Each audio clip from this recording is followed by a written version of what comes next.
deux solutions. Soit tu demandes tout, ça peut prendre des semaines, soit tu automatises au maximum, tu collectes les documents automatiquement. Et comme ça, tu évites des boucles d'aller-retour infinies. Et la personne que tu devais onboarder en quelques semaines, tu l'onboardes en 2 heures en fait. Comment raccourcir des processus de KYB ou Know Your Business et automatiser des vérifications qui sont normalement manuelles? C'est ce que va nous expliquer Pierre-Henri Jansan, cofondateur et CEO de Topographe. Alors on est un provider de données et documents d'entreprise à des fins de conformité. Donc on aide les entités régulées, également les logiciels de conformité à accéder à la donnée en temps réel auprès des registres pour optimiser, faciliter un onboarding des personnes morales. C'est littéralement déjà se conformer à la conformité, se conformer aux règles édictées que tu dois suivre, et 2, c'est du business en plus, quoi. Évidemment, si tu ouvres ton compte bancaire en 2 heures, tu vas pas aller chez la concurrence qui en fait plus long, quoi. Quand on était chez 1.6, cet établissement de monnaie électronique, on a commencé à onboarder des personnes morales. On avait un gros projet avec une très très grosse marketplace. D'un seul coup, on a compris le problème que ça voulait dire d'onboarder des personnes morales qui viennent un peu partout et de le faire rapidement, efficacement, sans se faire frauder. Donc là, on a commencé à benchmarker un peu tout le monde, quoi. On a benchmarké globalement toutes les solutions du marché pour onboarder plus facilement les personnes morales. Donc ça veut dire collecter la donnée en temps réel, récupérer les documents, le tout rapidement, à un prix abordable, en extrayant les données. On a regardé les très gros du marché, Dun & Bradstreet, Moody's, CreditSafe et plein d'autres aussi derrière. Et on est arrivé à la conclusion en fait, qu'il y avait un trou dans la raquette, que clairement pour faire ce qu'on voulait, c'était impossible.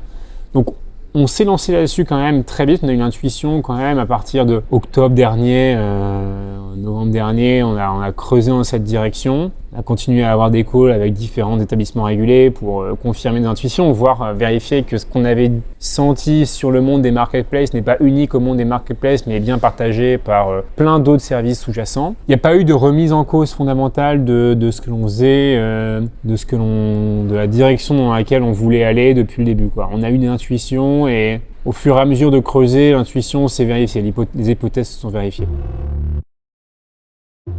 Le scénario idéal pour nous, c'est des règles unifiées, mais des accès à données qui sont extrêmement fragmentés.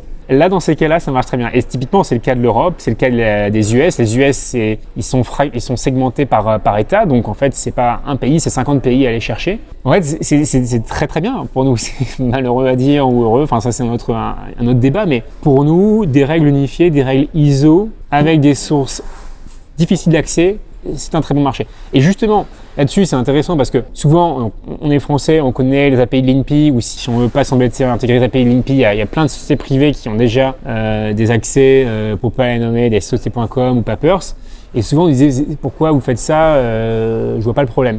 Mais c'est parce qu'en fait, c'est vraiment une spécificité française, et aussi au UK, mais les API, de manière générale, n'existent pas, ou alors les rares cas où elles existent sont absolument obsolètes. Et en général, du coup, il faut réussir à automatiser des mécanismes d'achat de documents sur des sites web, d'extraction de données, de PDF, d'images qui sont absolument variables, qui n'ont rien à voir d'une société à une autre. Donc, elle est là la complexité. Et c'est aussi cette raison qu'en fait, on a un réel intérêt. L'Europe, si on reste juste à l'échelle européenne, l'Europe édicte des règles qui sont extrêmement strictes. Sauf qu'à l'échelle nationale, rien n'est fait, voire beaucoup de choses sont mises en place pour ne pas donner accès à cette donnée.